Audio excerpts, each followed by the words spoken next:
मधुबन भाग 1 देखा है। उसमें हमने देखा कि अनुराग जी रामकुमार वर्मा जी का साक्षात्कार करने के लिए उनके निवास स्थान यानी मधुबन की ओर चले जाते हैं और वहाँ जाते ही वो उनसे प्रश्न पूछते हैं, उनके जीवन के बारे में जानकारियाँ भी हासिल करते हैं। तो रामकुमार जी भी उनसे उनके प्रश्नों का उत्तर देते हैं। तो ऐसे ही उन्होंने अपने माँ से कह देते हैं कि मैं स्कूल नहीं जाऊंगा। तो यह बात सुनकर सब लोग घबरा जाते हैं, क्योंकि उनके पिताजी डिप्टी कलेक्टर थे और उनका लड़का स्कूल छोड़कर अगर कोई ऐसा विद्रोह कर जाए तो इस बात से सभी लोग घबरा गए थे। और बहुत लोगों ने उनसे समझाया भी कि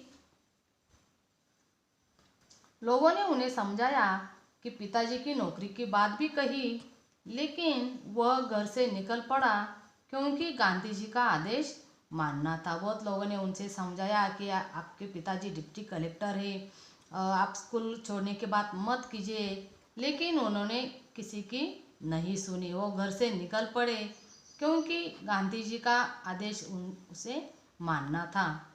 इस प्रकार सर्वप्रथम मैंने सत्य एवं देश के लिए विद्रोह किया। और जब भी उन्होंने गांधी जी के साथ विद्रोह करने के लिए या संघर्ष करने के लिए वो निकल जाते हैं तो सबसे पहले उन्होंने सत्य और देश के लिए विद्रोह किया। सत्य यानी जो भी सत्य है उसके लिए, और अपने देश के लिए उन्होंने क्रांति की।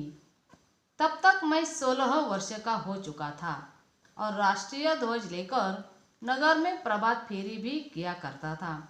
और हमने देखा जब इन्होंने असहयोग आंदोलन में भाग लिया था, हिस्सा लिया था, उस वक्त उनकी उम्र सिर्फ 15.5 साल की थी, लेकिन अब वो पूरे 16 साल के हो चुके थे और राष्ट्रीय ध्वज अपने हाथ में लेकर गांव में यानी प्रभात फेरी भी वो किया करते थे।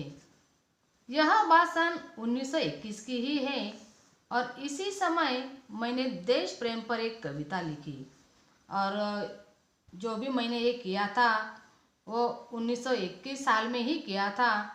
और इतना ही नहीं तो अपने देश पर उन्होंने एक कविता भी लिखी थी और उस कविता में अपने देश के प्रति प्रेम जताया था। यही मेरी कविता का मंगलाचरण था। दूसरा प्रश्न वो पूछते हैं, आप मध्य प्रदेश से उत्तर प्रदेश कैसे आए? पहला प्रश्न अनुराग जी और आप रामकुमार जी से पूछते हैं, वो हमने देखा। अभी दूसरा प्रश्न वो पूछते हैं कि आप तो मध्य प्रदेश में थे, तो आप वहाँ से इधर उत्तर प्रदेश में कैसे आए? रामकुमार जी उत्तर देते हैं, हिंदी प्रेम ने मुझे मध्य प्रदेश से उत्तर प्रदेश आने को प्रेरित किया, क्योंकि उन दिनों नागपुर विश्वविद्यालय में हिंदी नहीं था। और वो भी उत्तर देते हैं कि जब मैं मध्य प्रदेश में था तो वहाँ उन दिनों में नागपुर में जो विश्वविद्यालय था वहाँ हिंदी नहीं थी। सन 1925 में मैंने इंटर की परीक्षा उत्तीर्ण की। तत्पश्चात उच्च शिक्षा हेतु प्रयाग विश्वविद्यालय में प्रवेश लिया। और वो अपने स्कूल के बारे में ही जानकारी देते हैं कि नागपुर के विश्वविद्यालय में हिंदी नहीं था, इसलिए मैं मध्य प्रदेश से उत्तर प्रदेश आया। और इतना ही नहीं तो 1925 में मैंने इंटर की परीक्षा भी उत्तीर्ण की थी और प्रयाग विश्वविद्यालय में प्रवेश भी लिया था। इसी विश्वविद्यालय से एमए की परीक्षा प्रथम श्रेणी में उत्तीर्ण की। और ऐसे ही इस प्रयाग विश्वविद्यालय में उन्होंने एमए की भी परीक्षा प्रथम श्रेणी में पास की थी। मैंने देखा कि डॉक्टर साहब के चेहरे पर गंभीरता के भाव साफ प्रतिबिंबित हो रहे हैं। ऐसा प्रतीत हो रहा था जैसे वे अपने अतीत में खोसे गए हैं। मैंने पुनः सवाल किया और ऐसे ही अनुराग जी रामकुमार जी से प्रश्न पूछते हैं, और वो जब उनकी ओर देखते हैं तो उनके चेहरे पर ऐसे भाव साफ दिखाई दे रहे थे कि जैसे वो अपना जो अतीत था उसमें से वो खो गए थे। और अनुराग जी पुनः उन्हें सवाल पूछते हैं। प्रश्न, डॉक्टर साहब, प्राय ऐसा देखा गया है कि कवियों एवं लेखकों के जीवन में उनका लौकिक प्रेम, लौकिक यानी सांसारिक, पारलौकिक यानी अलौकिक प्रेम में बदल गया है। क्या आपके साथ भी ऐसा हुआ है? और तीसरा प्रश्न अनुराग जी रामकुमार जी से पूछते हैं कि डॉक्टर साहब, अभी तक मैंने ऐसा देखा है कि जो कवि और लेखक रहते हैं उनका जो जीवन रहता है वो सांसारिक प्रेम से अलौकिक प्रेम में बदल जाता है। क्या आपके भी साथ कभी ऐसा हुआ है क्या? रामकुमार जी उत्तर देते हैं, अनुराग जी, प्रेम मनुष्य की एक प्राकृतिक प्रवृत्ति है। सन 1926 में मेरा विवाह हो गया और मैं गृहस्थ जीवन में आ गया। और अनुराग जी का प्रश्न सुनते ही वो कहते हैं कि प्रेम यह मनुष्य की एक प्राकृतिक प्रवृत्ति है या वृत्ति है। और वो कहते हैं कि 1926 में मेरा विवाह यानी मेरी शादी हो गई थी और मैं अपने गृहस्थ जीवन में आ गया था। अब मुझे सात्विकता एवं नैतिकता से प्रेम हो गया है। मैंने इसी समय यानी सन 1930 में कबीर का रहस्यवाद लिखा। इतना आवश्यक है कि मेरे जीवन के कुछ अनुभव कविता के माध्यम से प्रेषित हुए। मुझे बचपन से ही अभिनय करने का शौक था और प्रायः उत्सवों के अवसर पर नाटकों में भी मैंने भाग लिया था। और अनुराग जी कहते हैं कि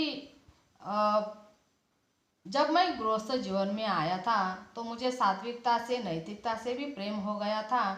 और उसी समय यानी 1930 में कबीर का रहस्यवाद भी उन्होंने लिखा था। और वह कहते हैं कि मेरे लिए सिर्फ इतना ही आवश्यक है कि मुझे बचपन से ही अभिनय यानी अभिनय करने का शौक था। और वो कहते हैं कि उत्सवों के अवसर पर यानी मौके पर उन्होंने नाटक में भी भाग लिया था।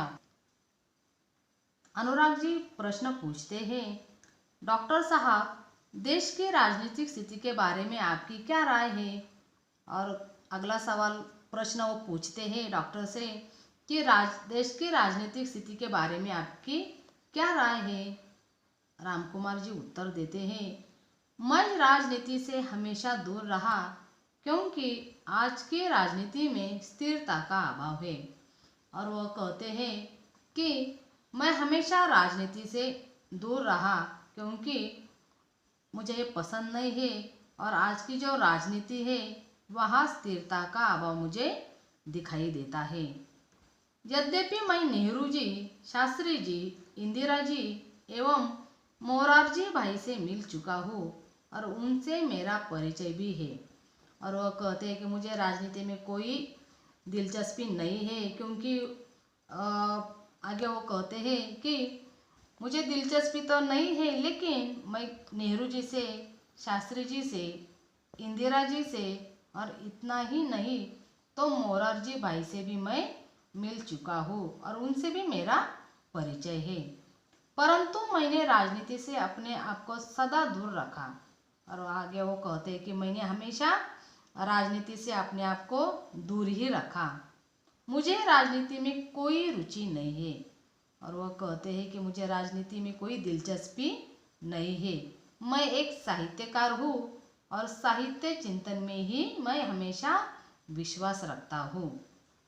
इतना कहते हुए डॉक्टर साहब ने घड़ी देखी और बोले, अनुराग जी, मुझे 11:30 बजे एक कार्य से जाना है।